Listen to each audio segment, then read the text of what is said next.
Hello guys, welcome back to Gyani classes. आज के इस वीडियो लेक्चर में हम लोग डिस्कस करने जा रहे हैं चैप्टर 1 के ऊपर, जो क्लास 12 का चैप्टर है। और चैप्टर का नाम बिल्कुल अच्छी तरीके से आपको पता होगा। चैप्टर का नाम है गाइस रिप्रोडक्शन इन ऑर्गेनिज्म। ये लेक्चर 1 है, वैसे लेक्चर 2 भी आपको मिलेगा। पहले लेक्चर 1 को तो हम लोग कंप्लीट कर लेते हैं। तो गाइस पहले हम लोग ये चलते हैं कि इस चैप्टर में हम लोग क्या पढ़ने जा रहे हैं। तो सबसे पहले मैं आपके सामने इसका पहला टॉपिक लाने जा रहा हूं, जिसका नाम है लाइफ स्पैन। अगर कोई पूछता है कि लाइफ स्पैन क्या है, तो एक छोटा सा और प्यारा सा डेफिनेशन आपके दिमाग में होना चाहिए। और वो डेफिनेशन क्या है कि the time period between the birth to natural death is called life span. Life span का एक छोटा सा डेफिनेशन आपके दिमाग में चला गया। क्या चला गया कि बर्थ से लेकर नेचुरल डेथ तक के बीच का जो टाइम पीरियड होता है उसे आप लाइफ स्पैन कहते हो। तो क्यों ना पहले हम लोग डेफिनेशन देख लेते हैं। डिफिनेशन क्या कह रहा, same important, the period from birth यानी जन्म से लेकर मृत्यु तक। लेकिन कौन सी मृत्यु? देखो बहुत सारे एक्सीडेंटल डेथ भी होते हैं, ठीक है, या फिर कोई डिजीज के कारण डेथ होते हैं। तो ऐसे डेथ को आप कंसीडर नहीं कर सकते हो। कौन सा डेथ कंसीडर करना है? जो एजिंग और सेनेसेंस के कारण हो रहा है, मतलब बूढ़े होने के बाद जो डेथ होता है उस डेथ को नेचुरल डेथ कहते हैं। तो यहां कहता था period from birth to natural death of an organism represent its life span. ये छोटा सा डेफिनेशन है। डेफिनेशन के बाद आगे मैं बात करता हूं तो क्या कहा जा रहा है यहां से यहां तक। इस दुनिया में डिफरेंट टाइप के ऑर्गेनिज्म है। किसी का लाइफ स्पैन सिर्फ और सिर्फ एक दिन का है, तो किसी का लाइफ स्पैन कई हजार सालों तक का है। इन द सेंस इस अर्थ पे रहने वाले ऑर्गेनिज्म में से सारे ऑर्गेनिज्म का लाइफ स्पैन एक जैसा नहीं है। दूसरी सबसे इंपॉर्टेंट बात कि लाइफ स्पैन जो किसी भी ऑर्गेनिज्म का है वो इस बात पे डिपेंड नहीं करता है कि ऑर्गेनिज्म बड़ा है तो लाइफ स्पैन ज्यादा होगा, ऑर्गेनिज्म छोटा है तो लाइफ स्पैन छोटा होगा। ऐसा बिल्कुल भी नहीं है। ये ऑर्गेनिज्म टू ऑर्गेनिज्म और उसके साइज से वैरी करता है। क्लियर है यहां तक? तो वही कहता है the life span of an organism is not necessarily correlated with their body size. It can vary from less than 1 day to more than 400 years.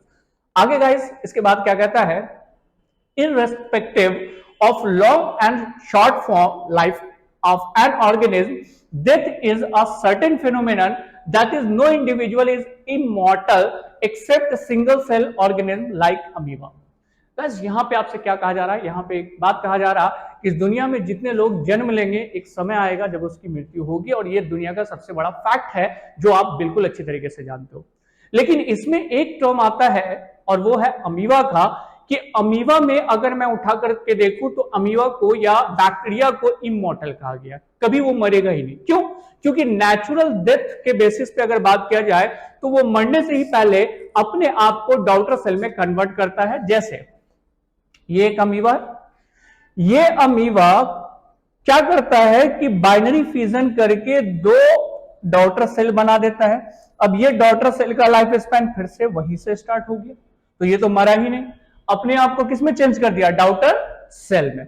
तो ऐसे केस में सिंगल सेल ऑर्गेनिज्म जिसको अमीबा कहते हैं, अमीबा कैसा होता है? तो अमीबा इमॉर्टल होता है। बाकी सारे इस दुनिया में जो ऑर्गेनिज्म है वो एक सर्टेन टाइम के बाद उनका डेथ जरूर होगा। क्लियर? चलो आगे बात करते हैं कि इसी लाइफ स्पैन में एक टर्म आ जाता है जिसको बोलते हैं रिप्रोडक्शन।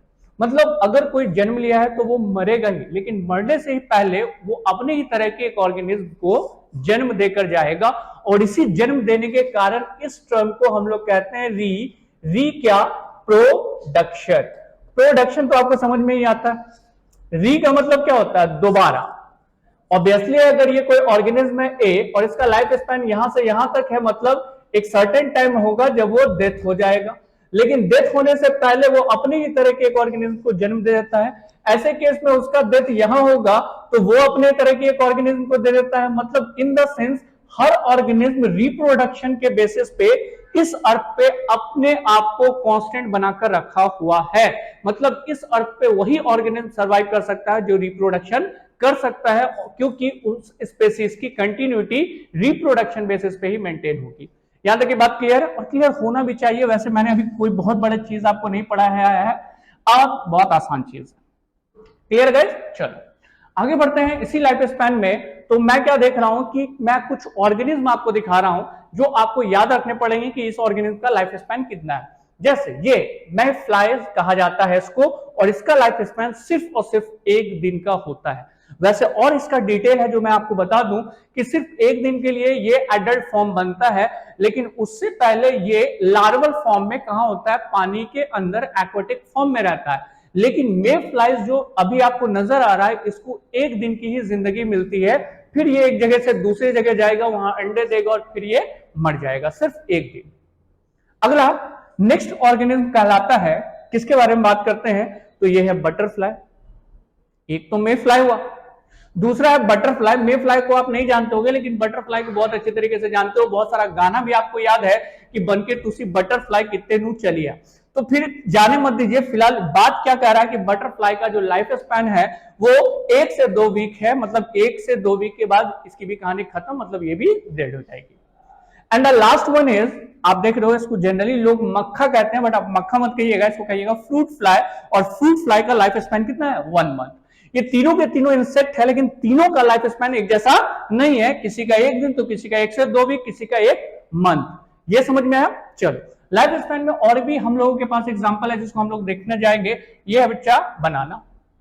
बनाना का लाइफ स्पैन जो होता है वो 25 ईयर्स होता है, बनाना ट्री का। मैं सिर्फ केले की बात नहीं कर रहा हूं, केले के पेड़ की बात कर रहा हूं। बनाना ट्री के बाद है दूसरा रोज, इसे कौन नहीं जानता। रोज में अगर मैं बात करता हूं कि इसका लाइफ स्पैन कितना है, तो 5 to 7 ईयर्स है। लेकिन बच्चा जो व्हीट प्लांट होते हैं, राइस प्लांट होते हैं, इन सब का जो लाइफ स्पैन होता है ये मंथ के बेसिस पे होता है, 6 मंथ। क्लियर। तो इसका जो लाइफ स्पैन रखा गया वो 3 to 4 मंथ, 6 मंथ के अंदर ही आएगा। तो ये देखो, ये तीनों प्लांट है। इस तीनों प्लांट में बनाना ट्री का 25 साल, तो रोज प्लांट का 5 से 7 साल, और राइस प्लांट का कितना है, 3 to 4 मंथ। अगर आपने कोई रोज प्लांट लगाया है, ऑब्वियसली 5 से 7 साल के बाद वो रोज प्लांट डेड हो जाएगा, लेकिन डेड होने से पहले ही वो अपने ही तरह के दूसरे रोज प्लांट को वहां पे ग्रो कर देगा, तब इस अर्थ पे रोज प्लांट सस्टेन कर रहा है। क्लियर। चलो नेक्स्ट क्या कहता है उसको समझेंगे बच्चा। ये जो आपके सामने अभी नजर आ रहा है उसका नाम है मंकी, और मंकी का लाइफ स्पैन कितना है, 26 ईयर। नेक्स्ट है ह्यूमन, और ह्यूमन का लाइफ स्पैन जो माना गया वो कितना माना गया, 100 ईयर्स। नहीं सर, हमने तो सुना था कोई 60 में चला जाता है, कोई 40 में चला जाता है। अभी लोग बहुत तरह की बात करते रहते हैं, मैं बात के ऊपर बात नहीं कर रहा हूं, मैं वो बात कर रहा हूं जो आपके टेक्स्ट बुक में और जो आपको एग्जाम में लिखने और जिसमें आपको मार्क्स मिलेगा। तो ह्यूमन का लाइफ स्पैन कितना माना गया, 100 ईयर्स। क्लियर। और लास्ट कौन है, तोता। तोता मेरे तोता, फिलहाल इस तोते का पोता क्या है, तो पैरोट, और पैरोट का लाइफ स्पैन कितना है, 140 ईयर्स। अब सोचो मंकी ह्यूमन से भी ज्यादा लाइफ स्पैन किसका है, इस पैरोट का है, कितना, 140 ईयर्स। क्लियर। आगे कुछ और भी है, आप एग्जांपल में देख सकते हो, टॉर्टोइज 100 to 150 ईयर्स। नेक्स्ट कौन है, तो नेक्स्ट है बच्चा आपका बनियान ट्री, जिसका लाइफ स्पैन 200 से 250 साल माना गया है, और ये इस अर्थ का सबसे ज्यादा समय तक मतलब सरवाइव करने वाला लॉन्ग लाइफ स्पैन वाला ऑर्गेनिज्म है, जिसको हम लोग कहते हैं sequoia. This one is a sequoia tree. तो ये सिकुआ ट्री है जिसका लाइफ स्पैन 3000 से 4000 साल हो जाता है। तो ये डिफरेंट वेराइटीज ऑर्गेनिज्म मैंने आपको दिखाई ताकि आपको ये समझ में आए कि डिफरेंट ऑर्गेनिज्म का लाइफ स्पैन डिफरेंट होता है। तो ये आपके दिमाग में आया। चलो आपको करना क्या है, ये जो स्क्रीनशॉट में एनसीईआरटी में दिया गया है उसको आपको याद रखना है कि मे फ्लाई का लाइफ स्पैन 1 डे, आपके एग्जाम में सवाल आ सकता है। बटरफ्लाई का life span 1 to 2 weeks, fruit fly का 30 डेज, राइस प्लांट का 3 to 4 मंथ, व्हीट प्लांट का 6 month, rose 5 to 7 year, dog 10 to 13 years, crow 15 years, cow 20 to 25 years, banana tree 25 years, monkey 26 year, horse 60 year, crocodile 60 years, elephant 65, man 100, tortoise 100 to 150 years, parrot 140, mango tree 150 to 200, और banyan tree 200 to 250, और Sikoa 3000 से 4000 साल। तो ये organism को याद रखना। तो सर हमारे दिमाग में थोड़ा रहा कि ब्लू व्हेल कितना साल जिंदा रहती है, क्रोकोडाइल कितना साल जिंदा रहता है। इन द सेंस आपको एग्जांपल वो सारे याद रखने हैं जो यहां पे दिए गए हैं, दैट्स आर इनफ। क्लियर। जैसे क्रोकोडाइल वाला आपको जानना है, क्रोकोडाइल का लाइफ स्पैन कितना है, 60 ईयर्स। तो दुनिया में तो इकलौते इतने ऑर्गेनिज्म नहीं ना है। ऑर्गेनिज्म को अगर हम लोग उठाते हैं तो 1.5 मिलियन ऑर्गेनिज्म जो अभी नोन है, तो सारे का लाइफ स्पैन आपको उठा के नहीं देखना, आपको वही देखना जो आपके टेक्स्ट बुक में है, एंड दैट्स सफिशिएंट। चलिए लाइफ स्पैन के बाद अगला हम लोग क्या पढ़ने जा रहे हैं कि लाइफ स्पैन को हम लोगों ने 4 स्टेजेस में बांट दिया। The life span can be broadly categorize into 4 male type, जिसमें सबसे पहला जो होगा वो हम लोग बात करेंगे जुवेनिलिटी। इन द सेंस इस छोटे से बच्चे को देखो, ये भी जुवेनाइल पीरियड में है, उससे थोड़े से बड़े बच्चे को देखो वो भी जुवेनाइल पीरियड में, उससे थोड़े से बड़े बच्चे को देखो जो जुवेनाइल पीरियड में है। एक्चुअल में यहां से यहां तक का टाइम पीरियड किसमें चला गया, जुवेनिलिटी। और जुवेनिलिटी आप हाइट के बेसिस पे नहीं डिसाइड करोगे, उसके एज के बेसिस पे डिसाइड करोगे, उसमें हुए रिप्रोडक्टिव फेज के बेसिस में स्टार्ट करोगे। जैसे रिप्रोडक्शन से जस्ट पहले का टाइम पीरियड क्या कहलाता है, जुवेनाइल टाइम पीरियड। अगर कोई फीमेल है तो उसके अंदर मेंस्ट्रुएशन होने से जस्ट पहले तक जो भी बेबी वाला टाइम पीरियड होगा बर्थ से लेकर, वो टाइम पीरियड कहलाएगा जुवेनाइल। क्लियर।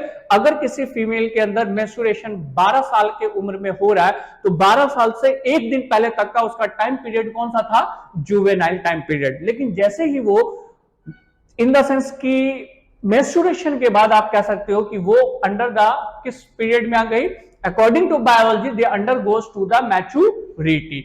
मेल में भी यही कहानी होता है क्या, कि जस्ट स्पर्म सेल बनने से पहले तक का टाइम पीरियड जो आपका है वो जुवेनाइल टाइम पीरियड है, और जब पहला स्पर्म सेल बनना स्टार्ट हो गया तो वहां से आपका कौन सा पीरियड स्टार्ट हो गया, दैट इज कॉल्ड मैच्योरिटी। और ये मैच्योरिटी मतलब in the sense reproduction being during this stage. भले गवर्नमेंट ने शादी के लिए एज रेस्ट्रिक्शन किया है, वोटिंग के लिए एज रेस्ट्रिक्शन किया है, लेकिन इस दोनों से हम लोगों को कोई लेना देना नहीं है। हम लोगों को सिंपल सा वर्ड लेना देना है कि मैच्योरिटी मतलब रिप्रोडक्टिव एक्टिव जब हो जाएगा तो वो मैच्योरिटी कहलाएगी, लेकिन उससे पहले का टर्म कहलाएगा जुवेनालिटी। तो यहाँ दो टर्म आ गया, जुवेनालिटी एंड मैच्योरिटी। इस दोनों के बाद अगला टर्म है जिसको बोलते हैं एजिंग एंड सेनेसेंस। ऑब्वियसली है कि यहां से यहां तक ये किस फेज में जिएगा, मैच्योरिटी। और फिर मैच्योरिटी होते होते यहां से अब देखो ये बूढ़ा होता चला जाएगा, धीरे धीरे जो बॉडी में मतलब न्यूट्रिएंट है, जो ताकत है, वो धीरे धीरे डल पड़ना स्टार्ट हो जाएगा। यही डल पड़ना क्या कहलाता है, एजिंग एंड सेनेसेंस। किसी बूढ़े आदमी को देखोगे, जब उसका जवानी का फोटो देखोगे तो आपको कुछ डिफरेंट नजर आएगा कि जवानी में हट्टा कट्टा हाइट ज्यादा था, लेकिन जैसे वो बूढ़ा होता है तो वो अपने हाइट से या बॉडी पर्सनालिटी से काफी छोटा हो जाता है। इसके पीछे रीजन है एजिंग और सेनेसेंस। क्लियर। तो कहता है ageing is progressively deterioration in the body of the organism. तो यहां पे मैंने 3 पार्ट में डिवाइड किया, सर आपने 4 पार्ट कहा था, लास्ट पार्ट क्या हो सकता है, डेथ। कहता है senescence finally leads to death. जब बहुत ज्यादा लोग बूढ़े हो जाएंगे तो एक समय आएगा जब उनका डेथ हो जाएगा। तो in the sense life span किसी भी ऑर्गेनिज्म का वो 4 बेसिक पार्ट में डिवाइड होता है, जिसमें पहला जाता है जुवेनिलिटी, दूसरा हो जाता है मैच्योरिटी, थर्ड हो जाता है ageing and senescence, and 4 is death. यहां तक ये कहानी खत्म। चलो अगली कहानी के ऊपर चलते हैं। और अगला कहानी क्या कह रहा रिप्रोडक्शन। फिर से मैं आपको थोड़ा सा गौर करवाना चाहूंगा कि री का मतलब क्या होता है, री का मतलब रिपीट, रिपीट मतलब दोबारा, दोबारा क्या हो, प्रोडक्शन हो। किस चीज का प्रोडक्शन हो। अब कोई कुत्ता है तो ऑब्वियसली कि वो तो कुत्ते का बच्चा ही जन्म देगा, ठीक है। इन द सेंस कोई कैट है तो उससे कैट का ही बच्चा ना जन्म होगा। तो अपने ही तरह के ऑर्गेनिज्म को ही जन्म दे सकता है कोई भी ऑर्गेनिज्म, ठीक है। तो इन द सेंस इसी बेसिस पे इसका नाम दिया गया, क्या नाम दिया गया, रिप्रोडक्शन। लेकिन हम लोग जो पढ़ रहे हैं उसका नाम है रिप्रोडक्शन इन ऑर्गेनिज्म। अभी मैं किसी पार्टिकुलर के बारे में बात नहीं कर रहा हूं, इस दुनिया में जितने भी ऑर्गेनिज्म है वो कितने तरह का रिप्रोडक्शन कर सकते हैं उस पर बात कर रहे हैं, ठीक है। Reproduction is one of the fundamental characteristic of living organism. ये एक फंडामेंटल कैरेक्टर है किसका, लिविंग ऑर्गेनिज्म का। जैसे हमारे अंदर रिप्रोडक्शन कैपेसिटी होगी तो अगला जनरेशन बनेगा, और रिप्रोडक्शन कैपेसिटी नहीं होगी तो हमारे बाद इस अर्थ पे ह्यूमन बींग्स तो एटलीस्ट खत्म हो जाएगा अगर रिप्रोडक्शन कैपेसिटी को हटा दिया जाए तो। इसलिए ये फंडामेंटल कैरेक्टर में आता है लिविंग ऑर्गेनिज्म के। कौन सा character, this one is a fundamental character. Clear. आगे बात करते हैं तो आगे कहता है each species ensure it's continuity. मतलब इस अर्थ पे अगर हम लोग हैं तो हमारे दादा परदादा में ये प्रोबेबिलिटी थी कि वो रिप्रोडक्शन कर रहे थे, तो आज हम लोग मौजूद है और हमारे बाद हमारा पोता परपोता इस अर्थ पे एग्जिस्ट करेगा। उसके पीछे कारण है रिप्रोडक्शन। आगे नेक्स्ट क्या कहता है बच्चा, कहता है it is means of multiplication and क्या perpetuation of the species because the older individual of each species undergoes senescence and die। एक समय सबका आएगा जब सबको डेथ होना पड़ेगा, लेकिन डेथ से पहले वो अपने ही तरह के ऑर्गेनिज्म को जन्म दे देगा। नेक्स्ट कहता है these are so many methods of reproduction in the living organism. There are so many methods of reproduction in the living organism, मतलब इस अर्थ पे जितने भी लिविंग ऑर्गेनिज्म है उसके रिप्रोडक्शन का बहुत सारा मेथड, मतलब जिसको दो बेसिक पार्ट में हम लोग डिवाइड करते हैं, नो डाउट। एक जिसको हम लोग क्या कहते हैं बच्चा, एसेक्सुअल रिप्रोडक्शन, और दूसरा क्या कहते हैं, सेक्सुअल रिप्रोडक्शन। तो रिप्रोडक्शन यहां से आपका स्टार्ट होता है। रिप्रोडक्शन में दो सेक्शन आते हैं, एक जो कहलाता है एसेक्सुअल रिप्रोडक्शन और दूसरा कहलाता है सेक्सुअल रिप्रोडक्शन। तो जस्ट आगे जो मैं आपसे बात करना चाहूंगा वो बात करना चाहूंगा पहले एसेक्सुअल रिप्रोडक्शन, देन आफ्टर मैं आऊंगा सेक्सुअल रिप्रोडक्शन के ऊपर। तो सबसे पहला हमारा टॉपिक है एसेक्सुअल रिप्रोडक्शन। एसेक्सुअल रिप्रोडक्शन में कहता है when the offspring is produced by a single parent, जब ऑफस्प्रिंग बनेगा कहां से बनेगा, एक सिंगल पेरेंट से, without the involvement of gamete fusion, the reproduction is called as a asexual reproduction. It involve only the mitotic cell division. Meiosis does not occur in asexual reproduction. मैं आपको बताने क्या जा रहा हूं, इस बात को समझिएगा। सबसे पहले मैं आपको बताना चाहूंगा कि इस दुनिया में सेल डिवीजन जो है वो दो तरह के होते हैं। एक सेल डिवीजन जिसको हम लोग कहते हैं माइटोसिस सेल डिवीजन, और दूसरा सेल डिवीजन होता है जिसे बच्चा कहते हैं मियोसिस सेल डिवीजन। दोनों के बीच का फंडा क्या है और डिफरेंस क्या है उसको अगर आप समझ लिए तब तो आपकी कहानी खत्म। मैं आपसे बात कर रहा हूं mitosis cell division. Mitosis cell division में एक सेल है जिसके अंदर क्रोमोसोम नंबर 2n है, और ये डिवाइड करके दो डॉटर सेल बनाएगा माइटोसिस सेल डिवीजन करके, और दोनों में नंबर ऑफ क्रोमोसोम कितने हो जाएंगे, 2n और 2n। सही है, ये माइटोसिस सेल डिवीजन हुआ। लेकिन मियोसिस सेल डिवीजन में क्या है, एक सेल जिसके अंदर क्रोमोसोम नंबर 2n है वो डिवाइड करके सबसे पहले तो दो डॉटर सेल बनाएगा, दोनों डॉटर सेल में क्रोमोसोम का नंबर n हो जाएगा, एंड फर्दर डिवाइड करके 4 हैप्लॉइड डॉटर सेल बनाएगा। मतलब मैं लिख सकता हूं n फर्दर, और क्या लिख सकते हैं, n। तो ये मियोसिस सेल डिवीजन होता है। और जनरली मियोसिस सेल डिवीजन होगा क्या चीज को बनाने के लिए, तो आप अगली बात समझ लो कि ये बनाएगा गैमेट को। और ये गैमेट कौन हो सकता है, तो ये गैमेट स्पर्म हो सकता है या फीमेल में ओवा हो सकता है। मैं लिख दे रहा हूं ओवा, and this one is a sperm. तो स्पर्म और ओवा क्या कहलाता है, गैमेट कहलाता है। गैमेट कौन सा सेल डिवीजन से बनता है, मियोसिस सेल डिवीजन से। यहां तक की बात समझ में आई। और मियोसिस सेल डिवीजन या गैमेट का जो इन्वॉल्वमेंट होगा वो सिर्फ और सिर्फ किसमें लगेगा, तो सेक्सुअल रिप्रोडक्शन में। क्लियर। मैं एक बार फिर से आपको बता देता हूं कि सेक्सुअल रिप्रोडक्शन में गैमेट इन्वॉल्व होंगे, और गैमेट को बनने में कौन सा सेल डिवीजन लगता है, मियोसिस सेल डिवीजन। लेकिन एसेक्सुअल रिप्रोडक्शन का वो टाइप होता है जिसमें कभी भी गैमेट इन्वॉल्व नहीं होता है।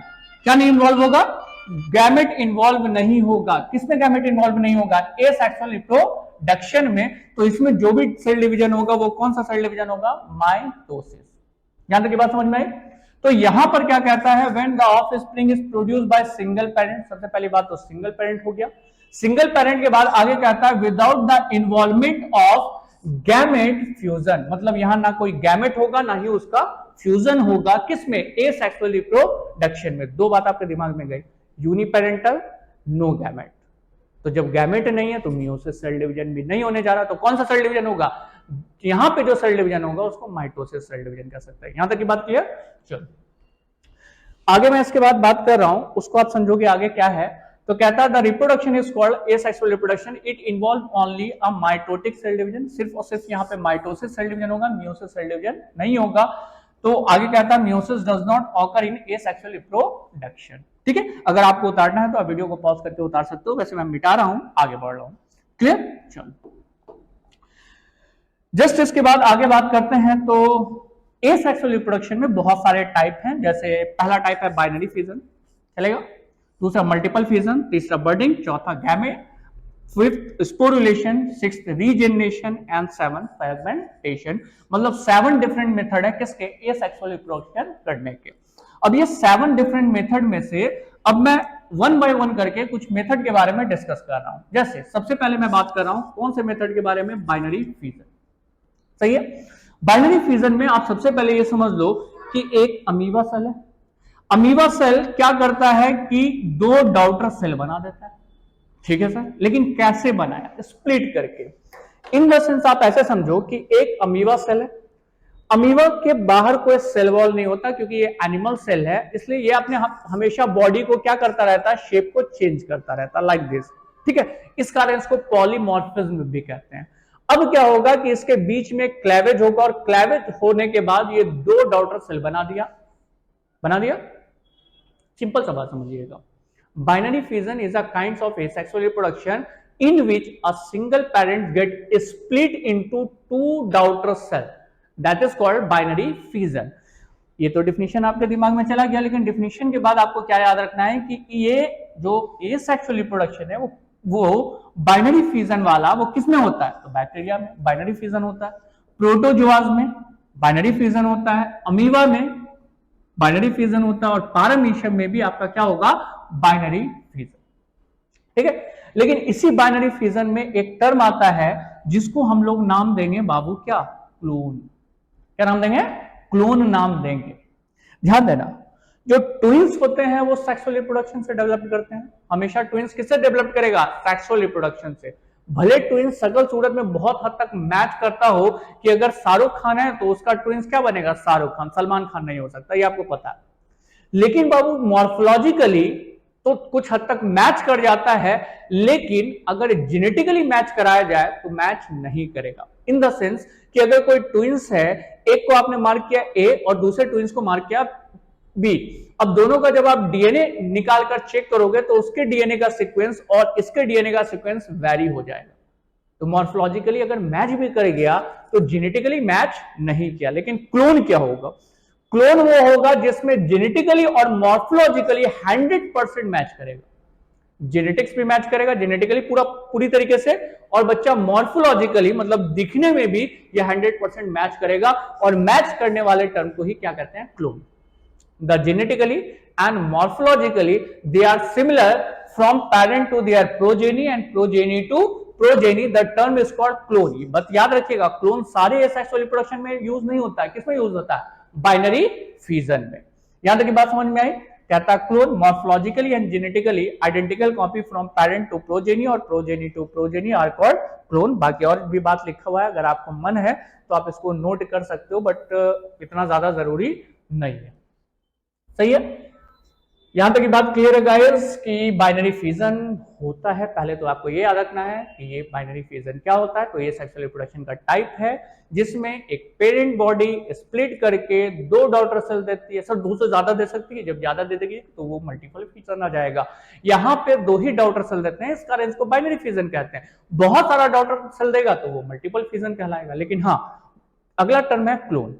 क्लोन टर्म जो होगा वो बाइनरी फिजन से ही जुटा है, क्योंकि यहाँ पे मॉर्फोलॉजिकली जो ऑर्गेनिज्म बनेंगे पेरेंट से वो बिल्कुल मॉर्फोलॉजिकली भी सिमिलर होंगे और जेनेटिकली भी सिमिलर होंगे। लेकिन ये चीज आपको मल्टीपल फिजन में नहीं दिखेगा। कौन सा वर्ड, क्लोन। बडिंग में नहीं दिखेगा, कौन सा वर्ड, क्लोन।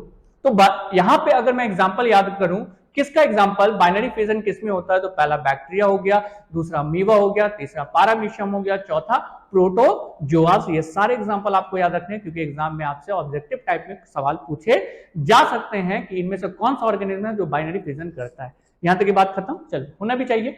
अगला हमारे पास टारगेट है किसका, तो मल्टीपल फिजन। गाइस जो अभी आपने बाइनरी फिजन का पढ़ा ना, सेम टाइप का होगा multiple fission. Sorry, same type क्या होता है, छोटी सी बात समझिएगा। बाइनरी फिजन में तो एक पेरेंट बॉडी स्प्लिट करके सिर्फ दो डॉटर सेल बना रही है, लेकिन मल्टीपल फिजन में एक पेरेंट बॉडी स्प्लिट करके बहुत सारा डॉटर सेल बना रही है, तो उसको हम लोग कहते हैं मल्टीपल फिजन। तो हमारे पास दो तरह का फिजन हो गया, बाइनरी फिजन और मल्टीपल फिजन। अब जो मैं बताने जा रहा हूं उसके बारे में समझिएगा कि मल्टीपल फिजन का एग्जांपल अमीबा और प्लाज्मोडियम है। सर झूठो झूठो बोलते हैं, अभी अमीबा इससे पहले भी बताया था कि बाइनरी फिजन में अमीबा का जो एसेक्सुअल रिप्रोडक्शन होगा उसका तीन मेथड में आपको बताऊंगा। पहला बाइनरी फिजन, दूसरा मल्टीपल फिजन और आगे क्या और एग्जांपल आएगा स्पोरुलेशन का। तो पहले आप ये समझिए कि बाइनरी फिजन कब ये करेगा, पानी में अमीबा ऑलरेडी एग्जिस्ट कर रहा है, ठीक ठाक पॉपुलेशन है और पानी भी ठीक ठाक है, फूड भी ठीक ठाक है, तब ये बाइनरी फिजन करता है। ठीक है, ताकि पॉपुलेशन क्या हो सके, कंट्रोल हो सके। इन द सेंस हम दो और हमारे दो, लेकिन यहां तो कहानी कुछ अलग है, हम एक और हमारे दो, इस बेसिस में ये कंट्रोल करके रखेगा। ठीक है, अब बात समझना, जहां पानी है वहां अमीबा, लेकिन पानी ड्राई हो गया, मतलब आसपास जो भी छोटा मोटा तालाब था उसमें पानी था, पानी सूख गया गर्मी की वजह से। अब जैसे पानी सूखने लगेगा तो ये अमीबा को ये लगने लगेगा कि मैं मरने जा रहा हूं या मरने वाला हूं, तो मरने से पहले वो अपने आप को कन्वर्ट कर देगा किस में, स्पोर्स में। और स्पोर्स जो है वो लंबे समय तक ड्राई एंड डिजर्ट कंडीशन में सर्वाइव कर सकता है। आगे क्या होगा, आगे ये होगा कि जैसे पानी सूखने लगेगा ये सारा का सारा अमीबा अपने आप को एक प्रोटेक्टिव कवरिंग में चेंज कर लेगा जिसका नाम है स्पोर। अब वो स्पोर उस जगह पे ड्राई कंडीशन में आ गया। कुछ महीने के बाद फिर से बारिश होगी, फिर से पानी आएगा, और जब पानी बढ़ेगा तो जो स्पोर से अमीबा निकलेगा वो अमीबा मल्टीपल फिजन करके पहले बहुत सारा पॉपुलेशन बना लेगा, और जब बहुत पॉपुलेशन हो जाएगा फूड सप्लीमेंट के हिसाब से फिर वो कौन सा फिजन करना स्टार्ट कर देगा, बाइनरी फिजन। तो एक अमीबा तीन तरह का रिप्रोडक्शन कर सकता है, डिपेंड्स ऑन द कंडीशन। ठीक है, इसलिए लिखा है अमीबा ड्यूरिंग अनफेवरेबल कंडीशन में ऐसा कर सकता है। कौन क्या कर सकता है, मल्टीपल फिजन कर सकता है। छोटा सा स्टोरी दिमाग में याद रखना। एक और एग्जांपल है जिसका नाम है प्लाज्मोडियम, किसका, मल्टीपल फिजन का। प्लाज्मोडियम क्या है तो उसको हम समझ लेते हैं पहले। तो सर प्लाज्मोडियम बोले दिखा मच्छर को रहे हैं, मैं इसलिए मच्छर को दिखा रहा हूं क्योंकि ये मच्छर जो नाम है मच्छरनी है, मतलब इस मच्छरनी का नाम है फीमेल एनाफोलिस, और ये मॉस्किटोज जनरली हमारे बॉडीज में एक डिजीज काउज करवाती है जिसका नाम है मलेरिया। जब ये मॉस्किटोज हमें बाइट करेगी तो इसके स्लाइवा के थ्रू हमारे बॉडीज में चला जाएगा। कौन चला जाएगा, प्लाज्मोडियम, और वो प्लाज्मोडियम हमारे बॉडी में हमारे आरबीसी के अंदर चला जाएगा। चलो ठीक है, आरबीसी के अंदर चला गया। कौन चला गया जी आरबीसी के अंदर, तो ये जो छोटका वाला नजर आ रहा है ना यही है प्लाज्मोडियम, लेकिन ये कौन है, ये हमारे ब्लड का सेल्स है, दिस इज कॉल्ड आरबीसी। अब ये एक सेल मल्टीप्लाई करके मल्टीपल फिजन करके बहुत सारा डॉटर सेल बना देगा, लेकिन आपको क्या दिखेगा कि जब एक सर्टेन टाइम आएगा, जब बहुत ज्यादा पॉपुलेशन हो जाएगा, तो ये हमारे ही सेल को ब्रस्ट करके इसमें से यहां से निकल जाएगा, और निकल करके जो अच्छा आरबीसी है, ठीक ठाक आरबीसी है, हेल्दी आरबीसी है, उस पर फिर इन्वेड करेगा, बाकी सारे सेल के अंदर घुसेगा, फिर से कौन सा फिजन करेगा, मल्टीपल फिजन करेगा। कौन, दिस इज द प्लाज्मोडियम। तो याद रखिएगा कि प्लाज्मोडियम भी कौन सा रिप्रोडक्शन करता है, तो प्लाज्मोडियम मल्टीपल फिजन करता है। और प्लाज्मोडियम किसका कॉजेटिव ऑर्गेनिज्म है, this is a causative organism of malaria. सही है यहां तक। तो मलेरिया जो काउज करता है वो कौन काउज करता है, तो प्लाज्मोडियम, और प्लाज्मोडियम अपना रिप्रोडक्शन करता है एसेक्सुअल रिप्रोडक्शन से। यहां तक की बात क्लियर है गाइस, आगे चलते हैं इसके बाद। Now next one is budding. क्या कहता है बडिंग में, it is a mode of asexual reproduction in which one or more unequal and small projection called bud are produce that remain attached initially, पहले तो अटैच रहेगा to the parent cell, but eventually get separated and mature into new organism cell like yeast and hydra etc. बात समझेंगे, वो आपको नजर आ रहा, ये क्या है, ये इसका नाम है ईस्ट। क्लियर। इस ईस्ट में आप क्या देखोगे ना कि एक छोटा सा बर्ड लाइक प्रोजेक्शन यहाँ पे ग्रो किया, बर्ड पहले ग्रो किया। अब ये बर्ड स्टार्टिंग में तो इसी के साथ अटैच रहेगा, किसके साथ, ईस्ट के साथ। क्लियर। और बाद में क्या होगा कि ये पेरेंट से सेपरेट हो जाएगा। क्लियर। तो इस तरह के रिप्रोडक्शन को हम क्या बोलते हैं, बडिंग। याद रखिए कि बडिंग क्या है, ये एसेक्सुअल रिप्रोडक्शन का टाइप है। इसमें जो भी ऑर्गेनिज्म बडिंग करता है उसके बॉडी से एक स्मॉल प्रोजेक्शन निकलता है, छोटा सा बर्ड लाइक स्ट्रक्चर, और वो बर्ड इनिशियली पेरेंट बॉडी से तो अटैच रहता है, लेकिन लैटरली वो पेरेंट बॉडी से डीअटैच्ड हो जाएगा और जल्दी ग्रो कर जाएगा। तो इस रिप्रोडक्शन को हम नाम देते हैं बडिंग। और बडिंग दो में होता है, एक ईस्ट में, ईस्ट यूनिसेलुलर ऑर्गेनिज्म में, और दूसरा होता है गाइस किसमें, हाइड्रा में। और ये हाइड्रा जो है वो मल्टी सेलुलर ऑर्गेनिज्म है, मतलब बडिंग दोनों में आपको दिख सकता है। पहला यूनिसेलुलर ऑर्गेनिज्म जिसका नाम है ईस्ट, और दूसरा मल्टी सेलुलर ऑर्गेनिज्म जिसका नाम है हाइड्रा। ईस्ट जो यहाँ पे यूज करते हैं उसका साइंटिफिक नेम है सार्कोमाइसिस सेरेवेशिया, बट इतना बोलने की जरूरत नहीं है, दैट्स इनफ। क्लियर है बडिंग तक की कहानी। बडिंग के बाद आगे बढ़ते हैं बच्चा, बडिंग के बाद अगला केस है किसका, गैमे का। सही है। गैमे में मैं आपको क्या बताना चाहूंगा कि आप जानते हो कि इस नेचर में दो तरह के प्लांट होते हैं, एक प्लांट जिसमें फ्लावर होता है और दूसरे प्लांट जिसमें फ्लावर नहीं होते हैं। जो प्लांट में फ्लावर होता है उसको हम लोग कहते हैं, क्या इस नाम से बुलाते हैं, क्रिप्टोगैम्स, सॉरी फेनोरोगैम्स, और जिसमें फ्लावर नहीं होता वो क्रिप्टोगैम्स कहलाता है। क्रिप्टोगैम्स 3 तरह का प्लांट होता है, थैलोफाइटा, ब्रायोफाइटा, टेरिडोफाइटा। और जो फ्लावरिंग प्लांट्स होते हैं उसको जिम्नोस्पर्म, एंजियोस्पर्म कहते हैं। जो नॉन फ्लावरिंग प्लांट्स में एक क्लास है जिसका नाम है ब्रायोफाइटा। तो ब्रायोफाइटा 2 पार्ट में कैटेगराइज होता है, क्लियर, लीवरवर्ट्स और दूसरा मॉसेस। तो यहां पर जब हम इसमें से लीवरवर्ट्स को उठा के देखते हैं, उसी लीवरवर्ट्स में एक लीवरवर्ट्स मिला है जिसका नाम है मैरकैंटिया। ये स्ट्रक्चर है मैरकैंटिया, और क्लास 11th के बुक में आपको इसका पूरा डिटेल मिल जाएगा। काश यहां भी डिटेल होता तो और मैं आपको समझाता, लेकिन इतना जरूर समझाऊंगा कि आपको एग्जामिनेशन पॉइंट ऑफ व्यू से इसमें कोई दिक्कत ना आए, ठीक है। तो मैरकैंटिया क्या है? मैरकैंटिया ब्रायोफाइट्स एक प्लांट है, ठीक है, जैसे अमरूद का पेड़। तो अमरूद के पेड़ में हम लोग क्या बोलेंगे कि एंजियोस्पर्मिक प्लांट है, वैसे ये ब्रायोफाइट्स प्लांट है, इसमें फ्लावर नहीं होते हैं। कैसे करेगा रिप्रोडक्शन? तो इसमें एक छोटा सा कप लाइक स्ट्रक्चर बनता है। ये आपको मैं बड़ा करके दिखा रहा हूं, ये कप आपको दिख रहा होगा, और इस कप के अंदर ये छोटा छोटा छोटा छोटा जो है नन्ना मुन्ना सा प्रोजेक्शन है, कप लाइक स्ट्रक्चर बना है, इसलिए तो इसको नाम देते हैं गैमेआ, कुछ लोग गैमा कप भी कहते हैं। दीज आर यूनिसेल्युलर और मल्टीसेल्युलर, अभी तो बहुत सारे सेल का बना है, इसमें मल्टीसेल्युलर कहलाएगा। Propagules which developed in a small receptacles called gemma cup, जो किसमें है? इस कप में है, जिस कप का नाम क्या है? गैमे।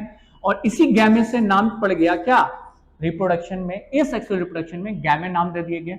They R D attach from parent, चाहे तो ये पूरा का पूरा कप यहां से बाहर निकल जाए, या फिर इसके अंदर जो मौजूद है एसेक्सुअल रिप्रोडक्शन करने वाला स्पोर वो बाहर निकल जाए। तो चाहे कप निकले या ये निकले, दोनों में से कोई भी निकले, ये इस पोर्शन से निकल कर कहीं दूसरी जगह चला जाएगा, और जहां जाएगा वहां पर जाने के बाद ये स्पोर सबको बाहर निकाल देगा, और ये बाहर जर्मिनेट कर करके फिर से बहुत सारा मैरकैंटिया डेवलप कर देगा। तो ऐसे रिप्रोडक्शन को हम नाम देते हैं गैमे। गैमे भी कौन सा रिप्रोडक्शन है? एसेक्सुअल रिप्रोडक्शन है। कैसे एसेक्सुअल रिप्रोडक्शन है? क्योंकि इसमें कोई भी गैमेट इन्वॉल्व नहीं है, इस कारण इसको एसेक्सुअल रिप्रोडक्शन हम लोग कहते हैं। सही है।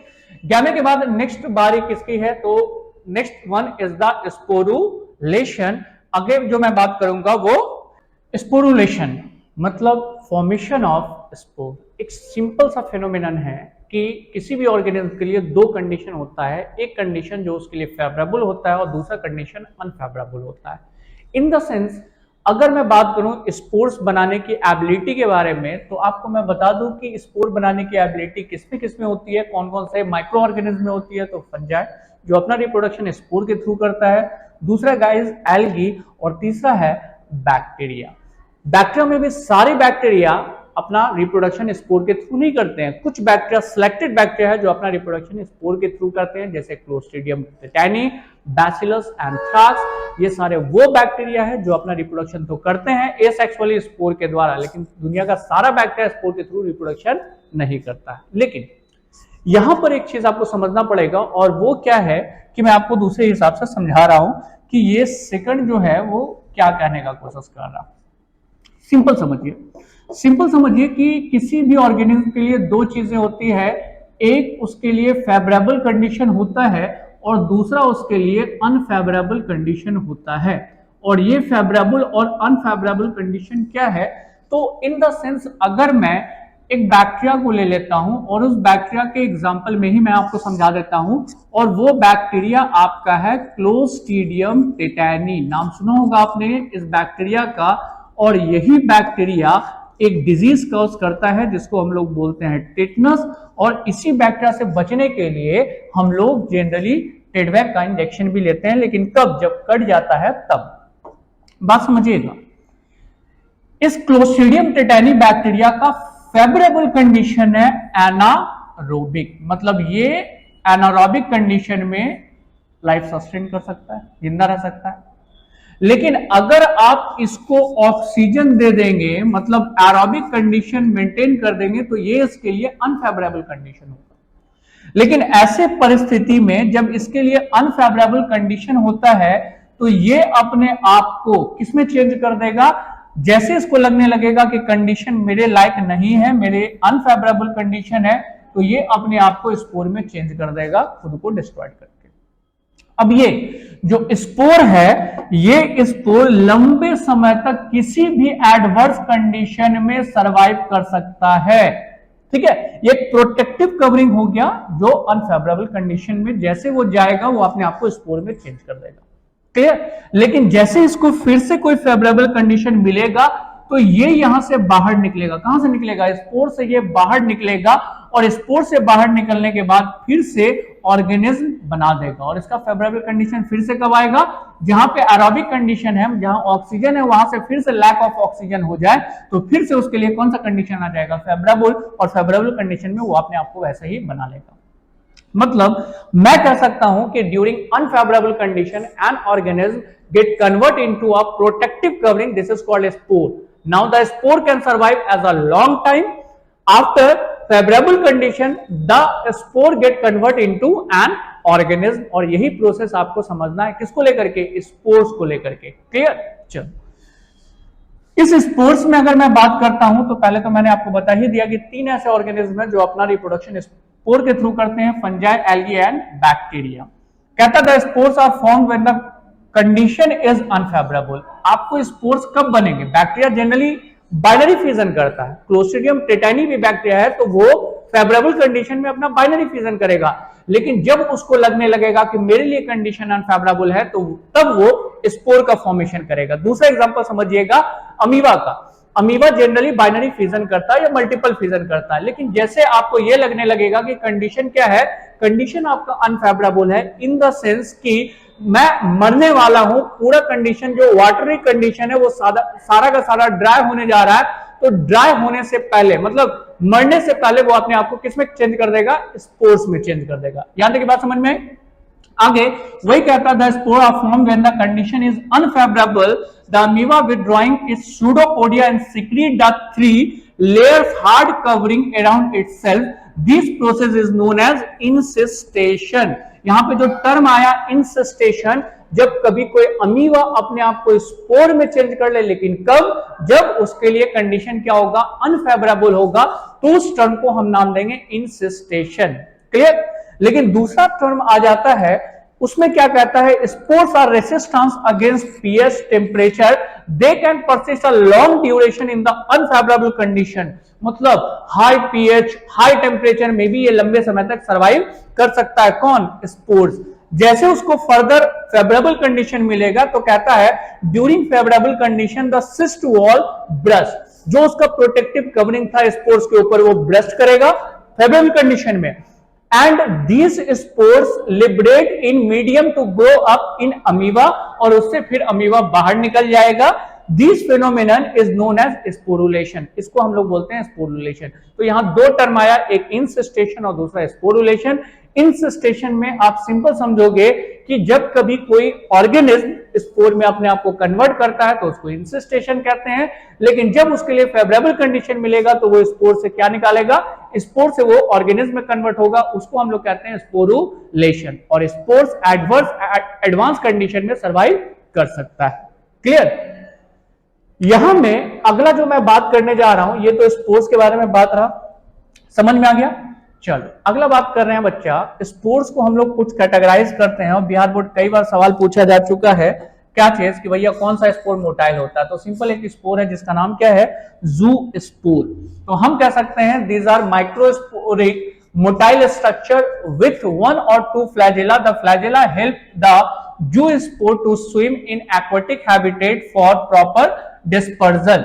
मतलब एक जगह से दूसरे जगह अगर किसी स्पोर्स को जाना है तो ये स्पोर अपना सहारा लेता है, अपना बैलेंस लेता है, मतलब ये अपने इस मोटाइल ऑर्गन जिसका नाम है फ्लैजेला के थ्रू एक जगह से दूसरे जगह जा सकता है। और मोटाइल स्पोर को ही आप जू स्पोर कहोगे, एक लाइन में इस बात को समझ लो। और मोटाइल स्पोर किसमें किसमें मिलेगा? क्लेमाइडोमोनास, एल्ब्यूगो और यूलोथ्रिक्स। ये 3 ऐसे ऑर्गेनिज्म है जिसमें आपको स्पोर्स तो दिखेगा, लेकिन इसका स्पोर्स मोटाइल होने के कारण इसको हम लोग कौन सा स्पोर्स में कैटेगराइज करते हैं? We are categorize it into zoospore. एक लाइन में एक बात, जू स्पोर मोटाइल स्पोर है। और जू स्पोर का एग्जांपल कौन कौन है? Chlamydomonas, Albugo and Ulothrix. ठीक है, चल अगला बात कर रहे हैं बच्चा किसके बारे में, कोनिडिया। और ये जो कोनिडिया आपको नजर आ रहा है, ये कोनिडिया जनरली होगा कैसा, नॉन मोटाइल स्पोर। जो स्पोर मोटाइल है, लेकिन कोनिडियोस्पोर या कोनिडिया नॉन मोटाइल स्पोर के कैटेगरीज में आता है। दूसरा कहता है एक्सोजीनस स्पोर। स्पोर दो तरह के होते हैं। ये मान के चलो किसी ऑर्गेनिज्म का बॉडी है, तो बॉडी के अंदर स्पोर नहीं बन रहा, स्पोर तो बन रहा, लेकिन बॉडी के बाहर ये स्पोर बन रहा है। तो जो स्पोर बॉडी के बाहर बनेगा, वैसे स्पोर को आप क्या नाम देंगे, इंडोजीनस की एक्सोजीनस। ऑब्वियसली एक्सो वर्ड उसके लिए आएगा, तो इस कारण इसको एक्सोजीनस कहेंगे। लेकिन बच्चा अगर मैं बात करता हूं कि अगर बाय द वे इसमें स्पोर्स बने लेकिन बॉडी के अंदर बने, तो ऐसे को क्या नाम दीजिएगा, ऐसे को नाम दीजिएगा इंडोजीनस। तो आपका दो तरह का स्पोर्स होगा, पहला जिसको कहेंगे एक्सोजीनस स्पोर और दूसरा होता है जिसको बोलते हैं इंडोजेनस स्पोर। तो spores are of two type, first one is exogenous and second one is endogenous. यहां पर कोनिडिया में पहली बात की ये नॉन मोटाइल है, और नॉन मोटाइल के साथ साथ अगर आप स्ट्रक्चर देखें तो आपको खुद समझ में आएगा कि ये इंडोजीनस है कि एक्सोजीनस है। इसकी बॉडी कहां है, यहां है, तो ये बाहर निकल रहा ना, तो ये एक्सोजीनस स्पोर होगा। तो दो टर्म आएगा, they are non motile exogenous spores. बाकी टिप वगैरह जो भी है आप अपना लिख लोगे। एग्जाम्पल क्या याद रखना, पेनिसिलियम और एस्परजिलस। पेनिसिलियम इस दुनिया का सबसे पहला एंटीबायोटिक होगा, जो आगे के चैप्टर में हम लोग बहुत डिटेल में पढ़ेंगे। फिलहाल अभी पेनिसिलियम और एस्परजिलस दोनों कोनिडियोस्पोर है, और कोनिडियोस्पोर वो होता है जिसमें दो प्रॉपर्टी होगी, नॉन मोटाइल और एक्सोजेनस।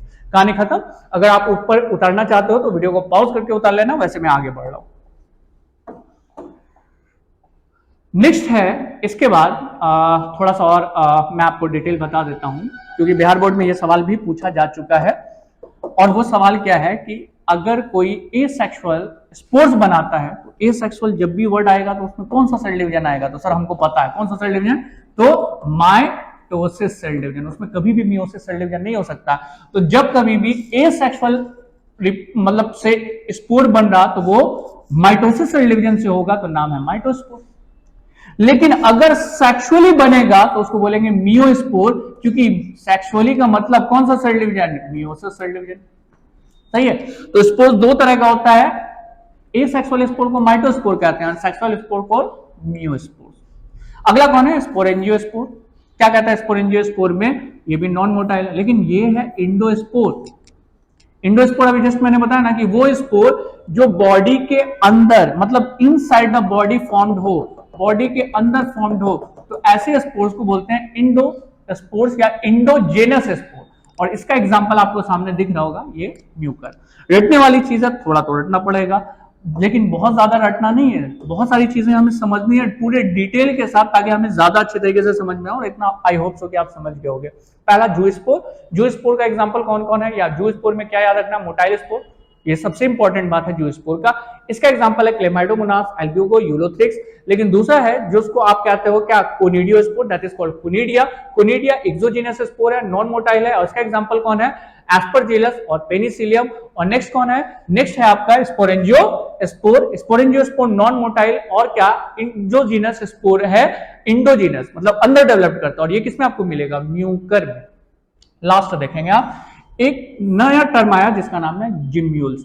वैसे गेमा कब भी पढ़े थे, GEMMA, वहां पे ए आके रुक गया था, यहां ULES, जिम्यूल्स वर्ड लगा है। ये स्ट्रक्चर को आप देख रहे होगे, आई होप सो कि मैं भी देख रहा हूं तो आप भी देख रहे होगे।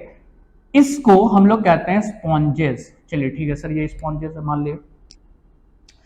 अब ये स्पॉन्जेस में क्या बनेगा, इंडोजेनस बर्ड बनेगा। इंडोजेनस मतलब इसी के अंदर कहीं पर क्या चीज बनेगा, बर्ड बनेगा, और वो बर्ड यहां से निकलकर किसी दूसरे लोकेशन में जाएगा और वहां पर फर्दर क्या डेवलप करेगा, तो वहां पर बहुत सारा फर्दर स्पॉन्जेस डेवलप करेगा।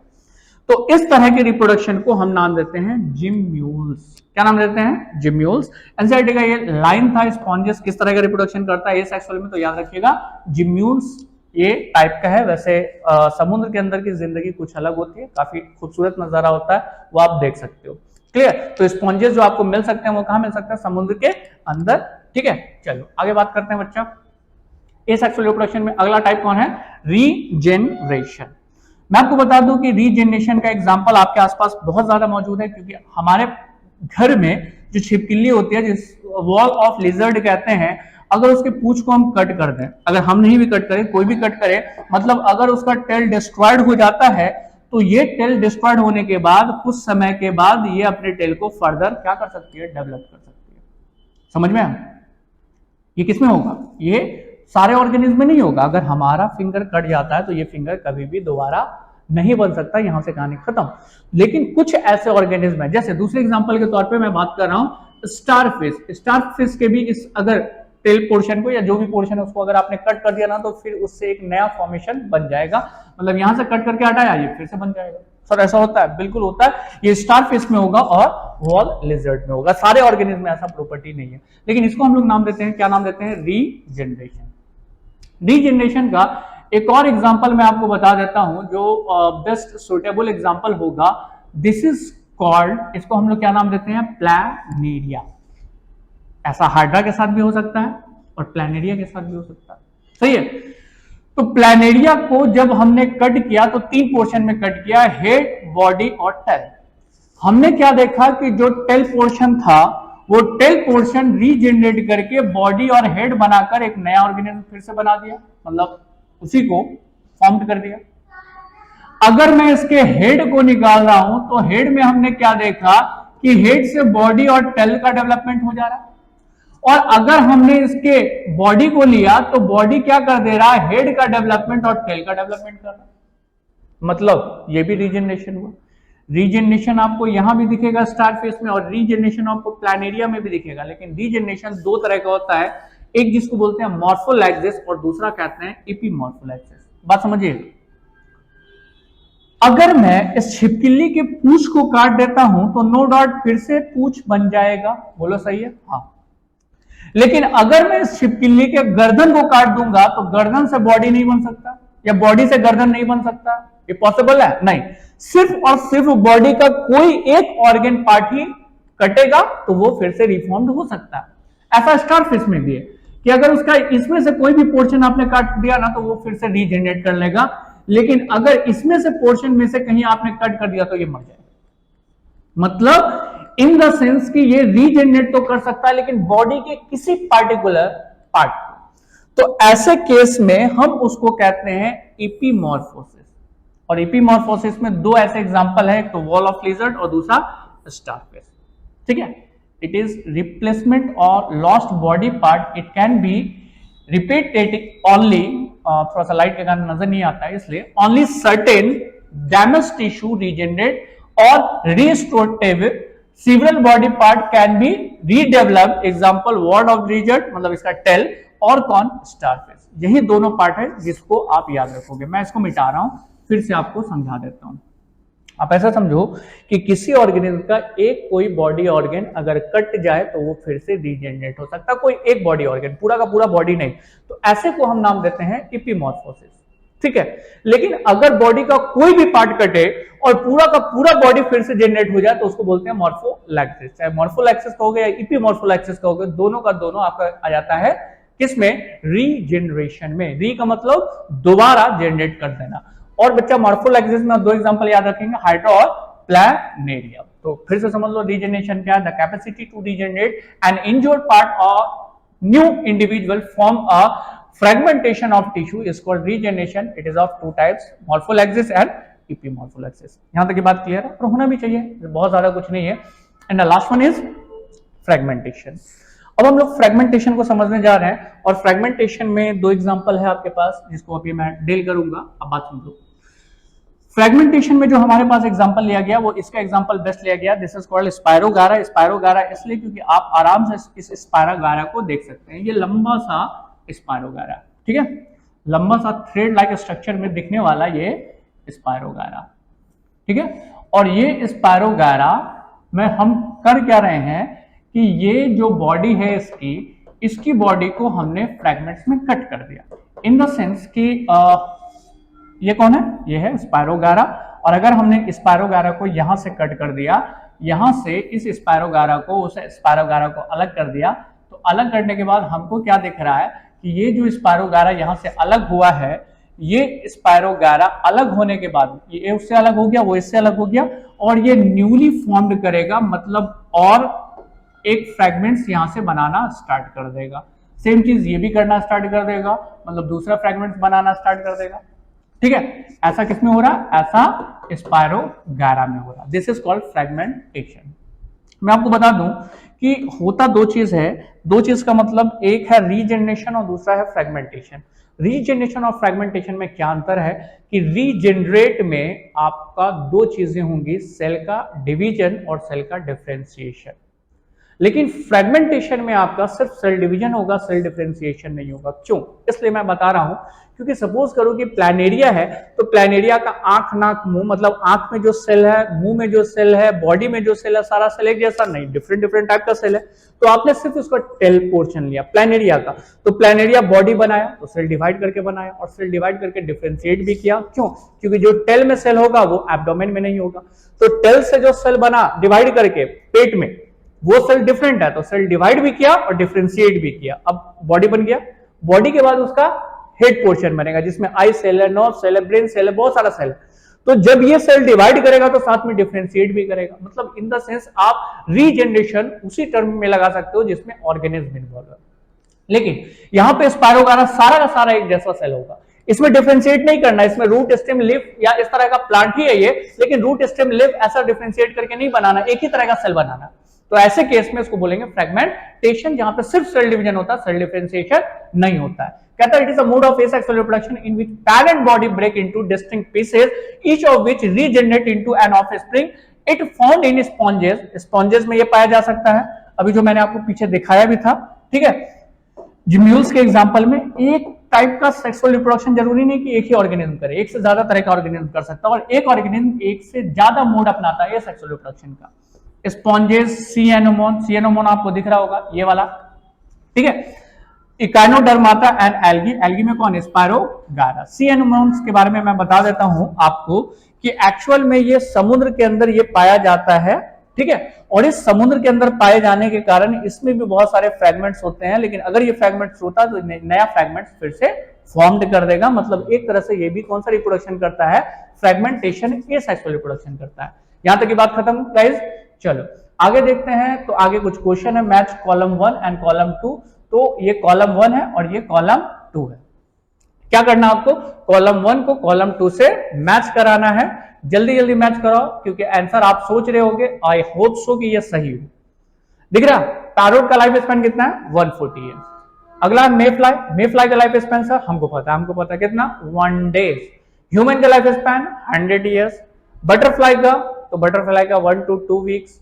डॉग का लाइफ स्पैन कितना है बच्चा? तो डॉग का लाइफ स्पैन है 10 to 13 ईयर्स।